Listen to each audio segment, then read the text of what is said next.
So, Hare Krishna. Today we have a cyclone going on outside. It'll last for a few days, so I thought we'd have a reading inside today, and as soon as the weather gets a little better, we'll move outside back into the garden where the lighting is a little better. But luckily Gaurnitai is here, so we all get darshan of Gaurnitai and our small altar. And we're going to begin reading from Canto 2. So first let's pay our obeisances and invocation. Narayanam namaskritya naram chaiva narottamam devim saraswatim vyasam tato jayamudirayat nastya pravesya bhadrasya nityam bhagavata sevaya bhagavati uttama slokya bhakti bhavati naishtaki.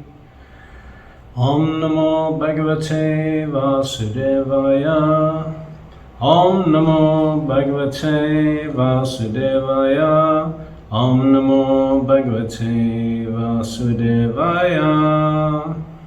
Om Jnana Tirmayandasya Gana Gana Salakaya Chakshuram Militam Jena Tasmai Shri Gurave Namaha. Vancha kalpa trubhyascha kripa sindhubhya eva cha patitanam bhavanebhyo vaishnavebhyo namo namaha. Jaya Shri Krishna Chaitanya Prabhu Nityananda Shri Advaita Gadadhar Shivasari Gaura Bhaktivinoda Hare Krishna Krishna Krishna Hare Hare Hare Rama Rama Rama Hare Hare. So without further ado, let us begin our reading of Srimad Bhagavatam, reading from Canto 2, Chapter 1, a chapter entitled The First Step in God Realization. So first thing I'd like to say before we begin the texts is that the chapter names are very important, and we should listen and read the chapter title and think about it, because when an author is writing a certain chapter, the topic within there, the chapter, is expressed in the title. So herein we have the title, The First Step in God Realization. So in other words, Sukadeva is beginning right from the first steps. And you'll hear his first slokas that he recites, his first verses he recites, are actually the first steps for us. So there's an invocation to this first chapter, and it says, O my Lord, the all-pervading personality of Godhead, I offer my respectful obeisances unto you. I'll be reading from the computer, so you'll see me looking down in order to read. Text 1. Srila Sukadeva Goswami said, My dear King, your question is glorious because it is very beneficial to all kinds of people. The answer to this question is the prime subject matter for hearing, and it is approved by all transcendentalists. So I have a small treat for you. Although we're starting from the chapter 2, we have to reference chapter 1, because you have no what is the right word? Forgetting my English words here. So context, that's it. We have to put it in context. So Sukadeva Goswami said, My dear king. So the king is King Pariksit. And as we know, King Pariksit was on a hunting expedition, and he was cursed by the son of a Brahmana whose name was Shringi. And when he discovered that he'd been cursed to die within 7 days, he didn't object. He understood he'd made a mistake, and being a great Vaishnava, he accepted the curse with folded hands and said, let the snake bird or whatever it is conjured up by this Brahmana boy, let it bite me at once and let me fall into the hands of the Lord. So Parikshit Maharaj was a descendant of the Pandus, and he was such a great king, it would be very hard for Kali to remain. Kali ended very slightly when Lord Krishna left and the Pandavas left.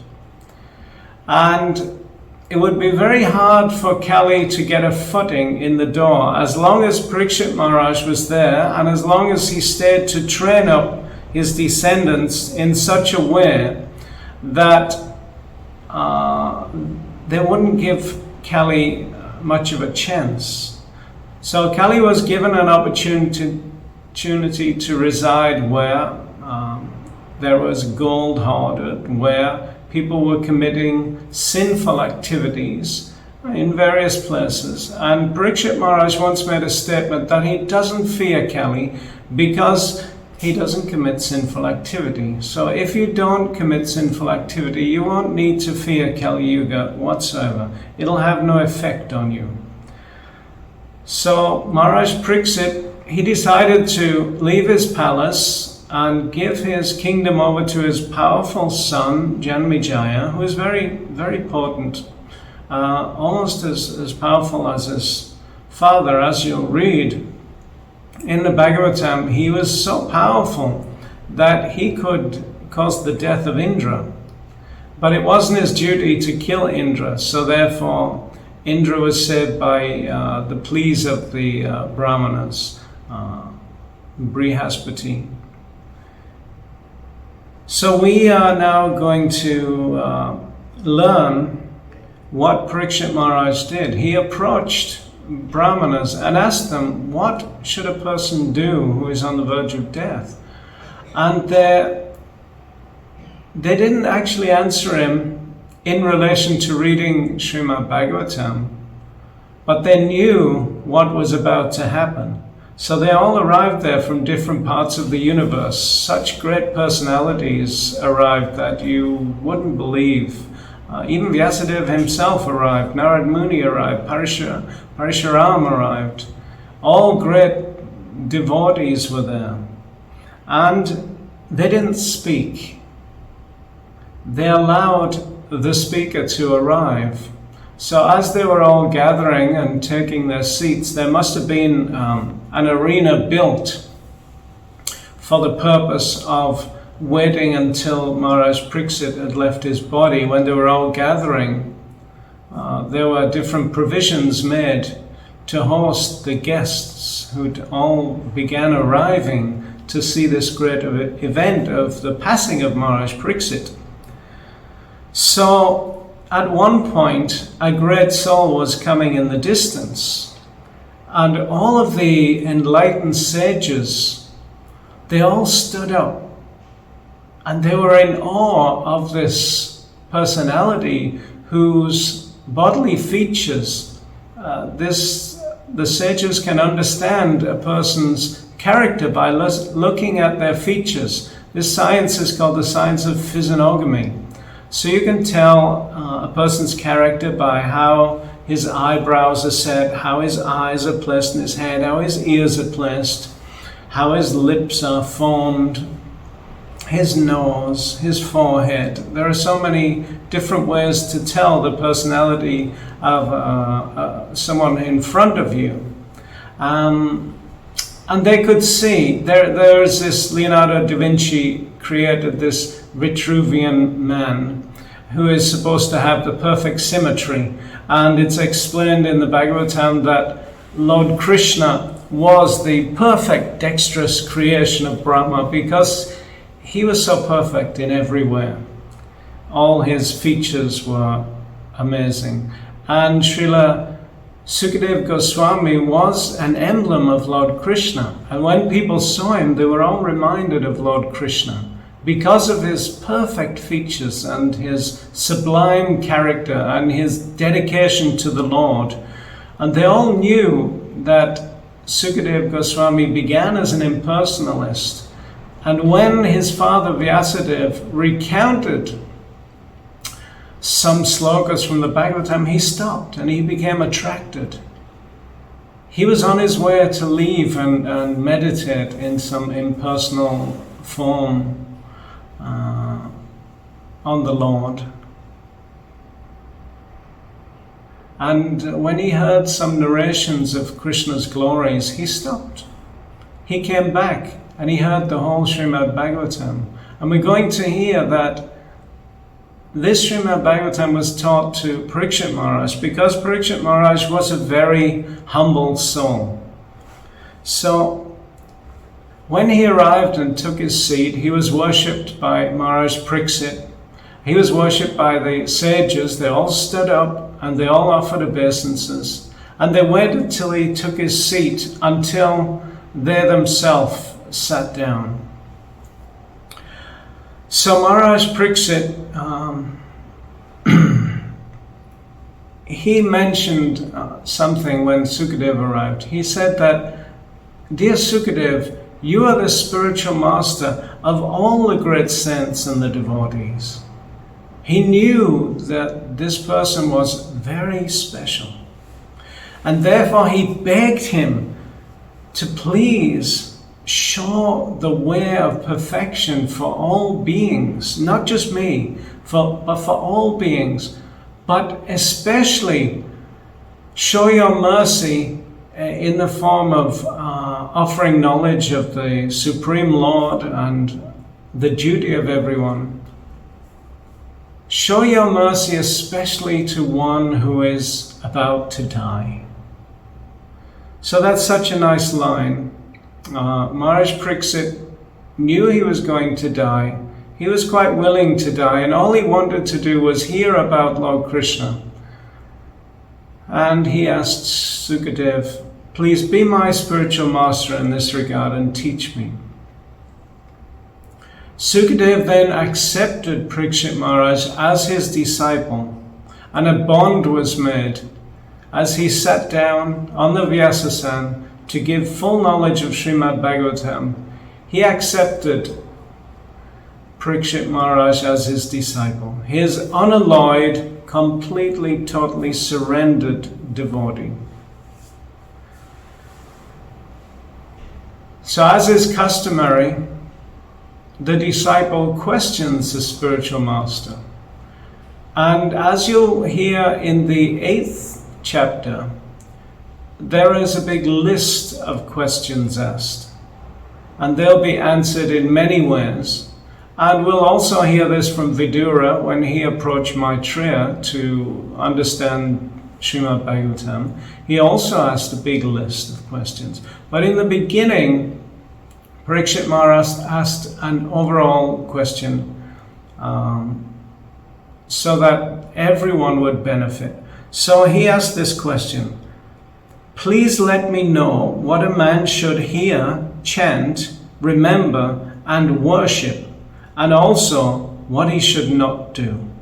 Please explain all this to me." That leads on to Sukadev's reply, which is in text 1 as follows. "My dear king, your question is glorious because it is very beneficial to all kinds of people.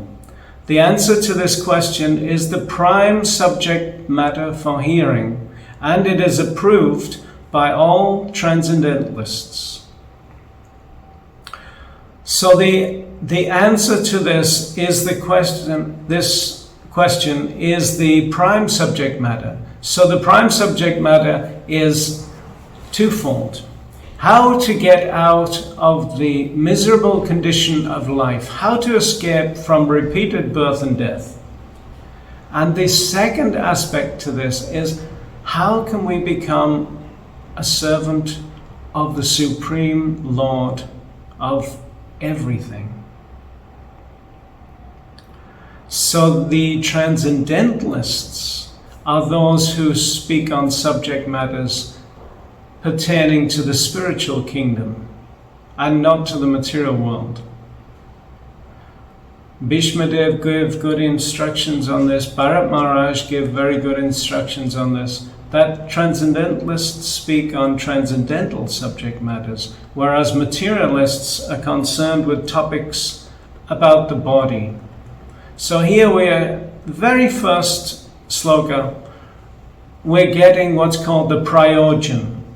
the prayojan, the urgent need, which is twofold, how to leave this condition of repeated birth and death, and how to become a great soul, a great servant of the Lord, in other words. Sukadev continued, text 2. Those persons who are materially engrossed, being blind to the knowledge of ultimate truth, have many subject matters for hearing in human society or emperor. The lifetime of such an envious householder is passed at night, either in sleeping or in sex indulgence, and in the daytime, either in making money or in maintaining family members. So this is a bottomless pit that leads to more of the same, in which one becomes materially engrossed and they become blind to the spiritual subject matters. Persons devoid of Atma Tattva do not inquire into the problems of life, being too attached to the fallible soldiers like the body, children, and wife. Although sufficiently experienced, they still do not see their inevitable destruction. So material nature is a very good teacher. We get kicked again and again from being in the womb to the moment we die. But still, foolish persons who are devoid of Atma Tattva, that means they're devoid of knowledge about the Lord, about their Atma, about their own spiritual position. They don't inquire into the real problem, which is the bodily situation, repeated birth and death. Why? Because they're too much attached to their wife, their jobs, their children, their family, all their material comforts. So by being attached, they don't see their inevitable destruction. That time is marching forwards. So if you feel that you're sufficiently experienced now, and you've had a little knowledge given to you by Srila Prabhupada and other sages, please take a moment to consider that death is approaching and do what's needful, exactly as Parikshit Maharaj has decided with his determination. We should decide the same. O descendant of King Bharata, one who desires to be free from all miseries must hear about, glorify, and also remember the personality of Godhead, who is the Supersoul, the controller, and the savior from all miseries. This text is self-explanatory. To be free from all miseries, discuss the Lord's glories and pastimes.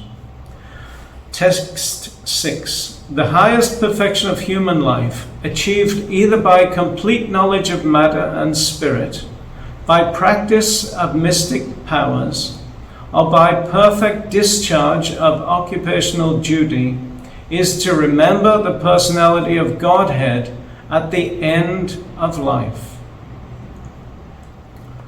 So here we see that you can achieve perfection in various ways.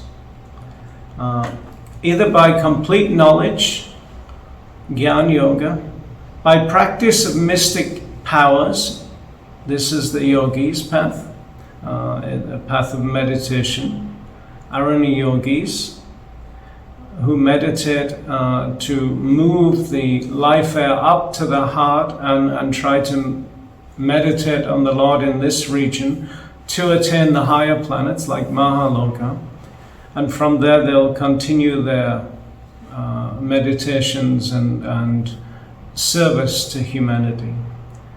Or by perfect discharge of occupational duty.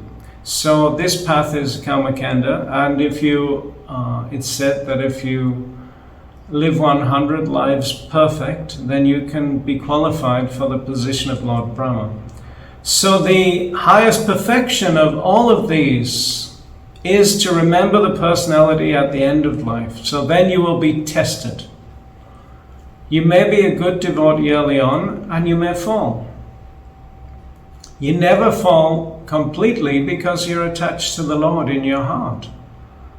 So you will be given another chance to begin where you left off. However, if you make it to the end of life and you get a chance at remembering the Lord, then you may attain perfection.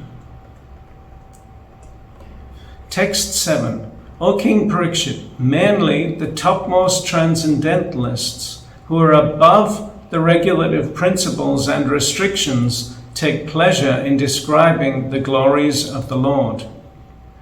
So Vaishnavas, not aspiring Vaishnavas, but actual Vaishnavas, are above all regulative principles and all restrictions. Why? Because they don't do wrong, so they don't need any restrictions to impose them. However, they still do their duty to teach the common man. As a wise man acts, the common man follows. So these people, transcendentalists, people who are situated in Brahman realization, in the Supersoul realization, in the realization of the personal feature of the Lord, Bhagavan, these people take pleasure in describing the glories of the Lord. So they get their sustenance in life out of being in connection with the Lord and finding ways to serve the Lord. So we aspiring Vaishnavas, we're in this chain of wanting to do things correctly. So every day we wake up, we follow the regulative principles, and we try to remember the Lord and never forget the Lord at every moment. We chant our rounds, we do service, and we help fellow men. So we are at least situated on the right path. Now, the more taste we get for the Lord, the more we long to speak about the Lord and think about the Lord and hear about the Lord, the more we are going closer to the transcendental platform. And we're moving away from the material platform. This is just something we can gauge our advancement by. Text 8. At the end of the Dwapara Yuga, I studied this great supplement of Vedic literature named Srimad Bhagavatam, which is equal to all the Vedas from my father, Srila Dvaipayana Vyasadeva. Srila Vyasadeva ki jai. So, Sukadev here is in the beginning of the Kali Yuga, some 5,000 years ago. But he was born prior to that. He was born sometime at the end of Dwapara Yuga, and he studied the great supplement of Vedic literature. So this Srimad Bhagavatam, although it's supplementary information to the Rig, Sama, Yajur, and Atara Veda, it's actually equal to all of them. In fact, I would go one step further and say it's better than all of them because it's the cream of Vedic literature. It's the cream of all the Vedas. In other words, it teaches from the platform of liberation how to be a dedicated servant of the Supreme Personality of Godhead, Lord Krishna.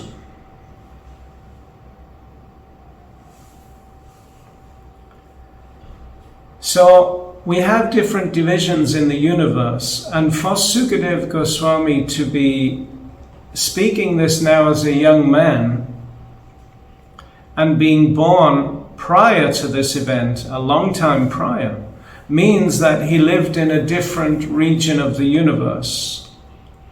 And we're going to learn about all the regions of the universe. We're going to learn about some in Canto 2, and many more in Canto 5. So there are many Vyasadevas in every time there's a need to write down the Vedas, but this particular Vyasadeva is special because he is Dvaipayana Vedavyas. He is the personality of Godhead himself that has wrote down the directives of how to get to Lord Krishna. So we're very fortunate to be following the teachings of the best teacher that we could possibly hope for. Srila Sukadev continued, text 9, O saintly king, I was certainly situated perfectly in transcendence, yet I was still attracted by the delineation of the pastimes of the Lord, who is described by enlightened verses. So the sages who understand the Lord, they will describe the Lord very nicely. It is our duty to understand what they are trying to tell us and meditate on those verses. Sukadev himself was situated in the Brahman conception. He was a transcendentalist that was equipoised. He had nothing to gain from life, and yet he found something that could give him more than he already had. Immediately he was attracted by the delineation of the pastimes. As soon as his father started speaking the pastimes, he went away from his father, and his father caught up to him and said, please son, just listen to a few verses. Text 10. That very Srimad Bhagavatam I shall recite before you, because you are the most sincere devotee of Lord Krishna. One who gives full attention and respect to hearing Srimad Bhagavatam achieves unflinching faith in the Supreme Lord, the giver of salvation.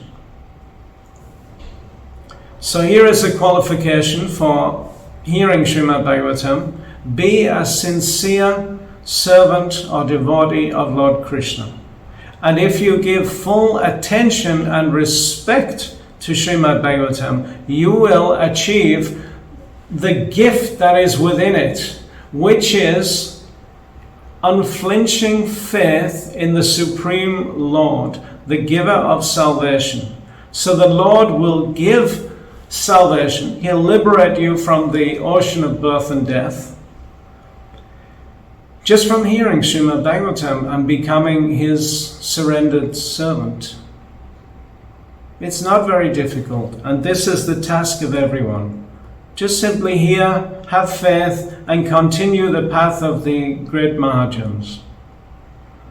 Text 11. O King, constant chanting of the holy name of the Lord after the ways of great authorities is the doubtless and fearless way of success for all, including those who are free from all material desires, those who are desirous of all material enjoyment, and also those who are self-satisfied by dint of transcendental knowledge. So this is what I just mentioned. Constant chanting of the Lord after the ways of the great authorities. The Mahajans, they're the people who set the path that we follow. Lord Chaitanya mentioned that the perfect example is found in his great spiritual master, Ishvara Puri, and in Madhavendra Puri, his great spiritual master. So these Mahajanas, the perfect devotees, they make the path, and we just follow this path. Therefore, Sri Narada Muni is constantly traveling around the universe to assist people who are ready to hear the truth. Text 12. What is the value of a prolonged life which is wasted, inexperienced by years in this world? Better a moment of full consciousness, because that gives one a start in searching after his supreme interest. So now we're getting some wonderful teachings. A prolonged life on Brahmaloka is of no use. A prolonged life in the heavenly abode And Indra's aboard, Chandra's aboard, Varuna's aboard, Vayu's aboard, Yamaraj is aboard, Pushkara Dweep, Plaksha Dweep, Shalmali Dweep, Kusha Dweep, Kruncha Dweep, Shaka Dweep. All of these islands, whether they're earthly or whether they contain demigods, all of the abodes, life in those abodes is useless unless one uses that time in searching after his supreme benefit, his supreme interest. So we're now obviously going to learn about this, and this will give us some understanding of how to spend our time. Text 13. The saintly King Katvanga, after being informed that the duration of his life would be only a moment more, at once freed himself from all material activities and took shelter of the supreme safety, the personality of Godhead. So here some people could object and say, well, how is Sukadev saying this? Because we hear in Bhagavatam that King Katvanga went away and meditated for a certain period of time, but here we're hearing that he was informed that the duration of his life would only be a moment, and then he freed himself and took shelter of the Lord before he died.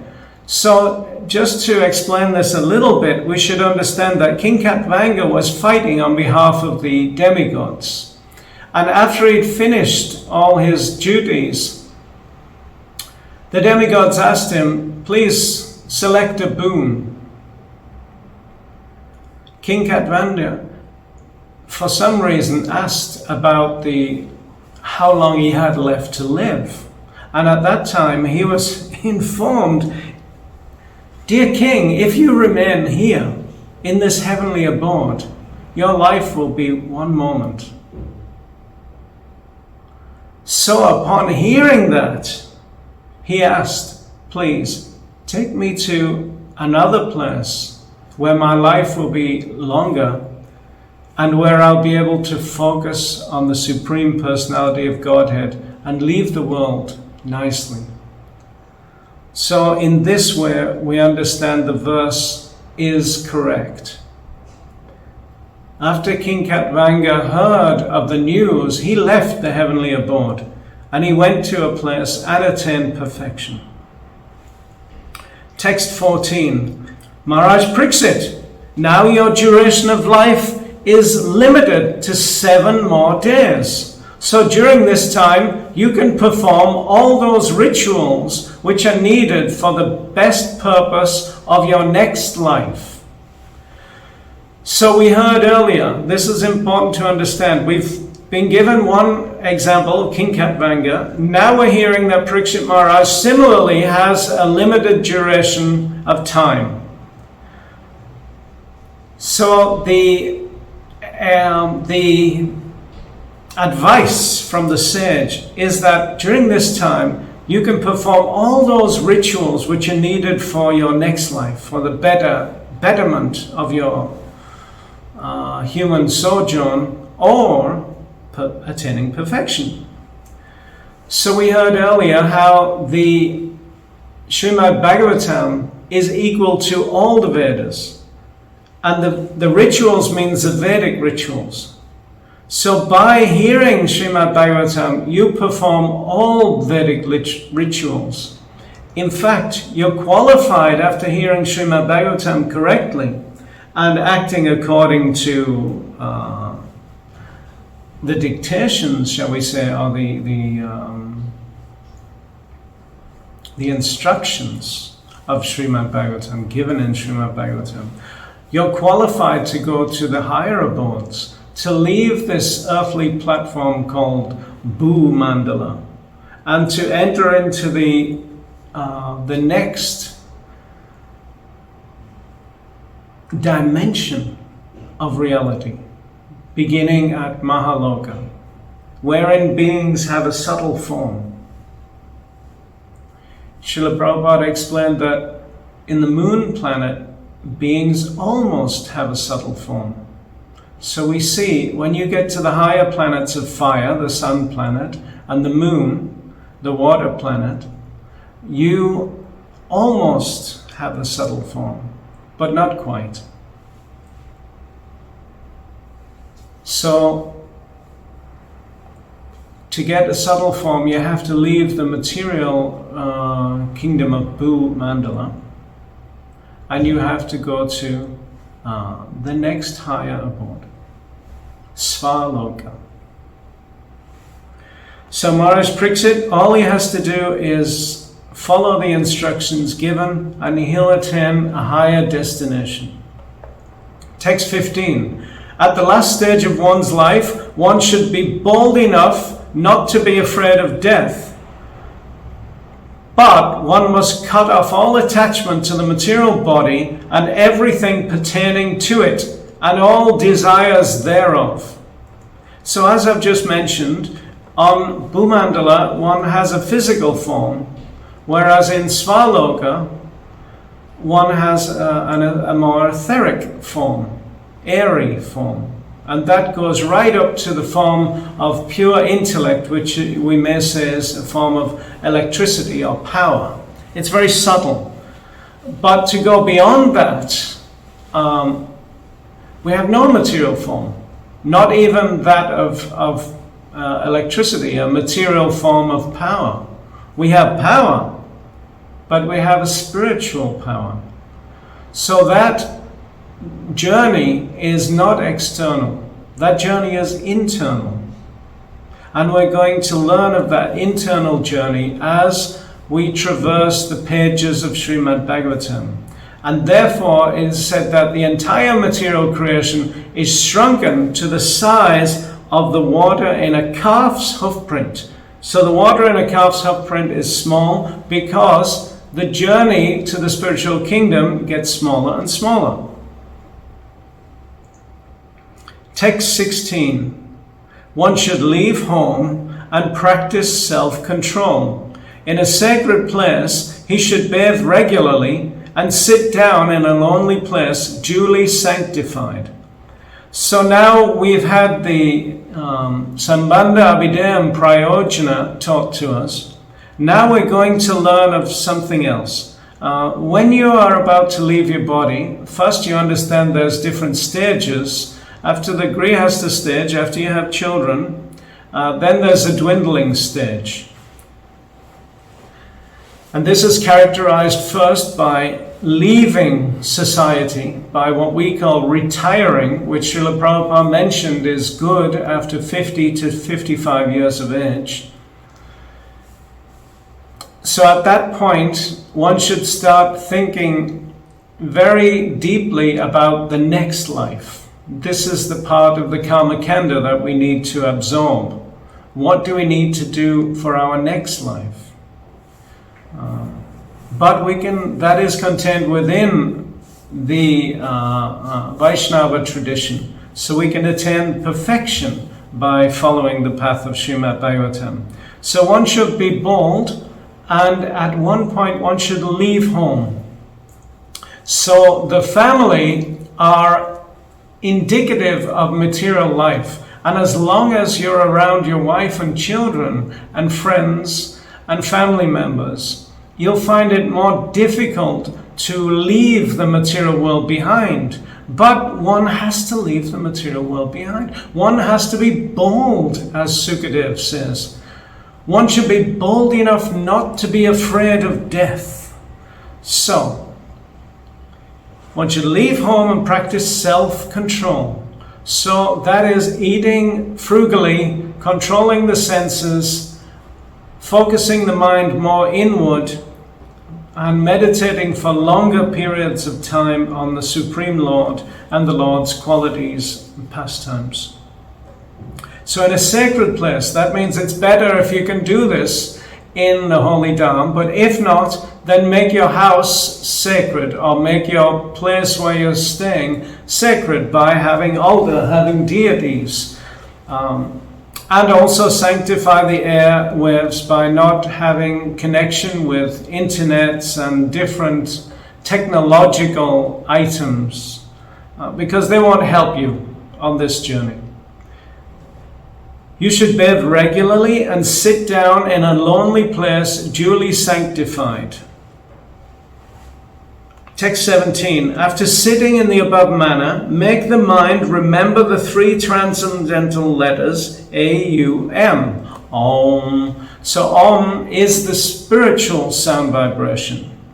We can also chant the Maha Mantra, Gayatri Mantra, Gopal Mantra. We have many mantras we can chant. And by regulating the breathing process, control the mind so as not to forget the transcendental seed mantra. Hare Krishna, Krishna Krishna, Hare Hare. Hare Rama, Rama Rama, Hare Hare. We can also chant Sri Krishna Chaitanya, Prabhu Nityananda, Sri Advaita Gadadhara, Shivasari, Gaura Bhaktivinoda. But we should understand that Lord Chaitanya himself chanted the Maha Mantra. Therefore, it is better to chant Sri Krishna Chaitanya Prabhu Nityananda Sri Advaita Gadadhara Shivasari Gaura Bhaktivinoda. Hare Krishna Krishna Krishna Hare Hare. Hare Rama Rama Rama Hare Hare. In other words, introduce the Maha Mantra, sanctifying it by worshipping our Istadeva, Lord Gauranga Mahaprabhu, Shri Gauranga Mahaprabhu, Shri Nityananda Gosai. And then we chant the Maha Mantra. Dear Lord, please allow me to be engaged in your service. Please allow me to help others. Please allow me just to try my best to serve you and chant your holy names and remember your form and pastimes and become a devotee. Text 18. Gradually, as the mind becomes progressively spiritualized, withdraw it from sense activities, and by the intelligence the senses will be controlled. The mind, too absorbed in material activities, can be engaged in the service of the personality of Godhead and become fixed in full transcendental consciousness. So you can still do various activities for the Lord, and you can do puja, as we heard from Bharat Maharaj was nicely performing puja before he came across the deer and went slightly backwards. We'll speak about that. So text 19, thereafter you should meditate upon the limbs of Vishnu one after another, without being deviated from the conception of the complete body. So understand this. I'll pause here for a moment so you don't miss this point. You can meditate on the limbs of the Lord, and we're going to hear about the limbs of the Lord in many different ways throughout Srimad Bhagavatam. We're going to hear about the limbs of the Lord in relation to the Virat Rupa. We're going to hear about the limbs of the Lord in relation to a certain beauty, in relation to the characteristics of the people in the world. So we're going to hear about the Lord described in different pastime events. So we can meditate on the limbs beginning from the lotus feet of the Lord and working our way up, but one after another. But we should not be deviated from the conception of the complete body. In other words, we should understand that the Lord is the ruler and the demigods, etc., are parts and parcels of the Lord who are his servants. We understand when Bharat Maharaj was offering oblations into the fire in this way, he was remembering that this particular offering is to the arms of the Lord, which is Indra, but it's actually the Lord. So he was remembering the complete conception of the Lord. So you can perform these kind of pujas, etc., and chant mantras, but don't be forgetting that everything, even if the Karmakanda, everything is connected to the Lord. Thus, the mind becomes free from all sense objects. There should be no other thing to be thought upon, because the Supreme Personality of Godhead, Vishnu, is the ultimate truth. The mind becomes completely reconciled in Him only. Thus you will find peace in the Lord. Only in the Lord will you find complete peace. A man who strives to satisfy his desires will never attain peace. One has to reduce desires, focus on the Lord, and then one can attain peace. Text 20. One's mind is always agitated by the passionate mode of material nature and bewildered by the ignorant mode of material nature. But one can rectify such conceptions by the relation of Vishnu and thus become pacified by cleansing the dirty things created by them.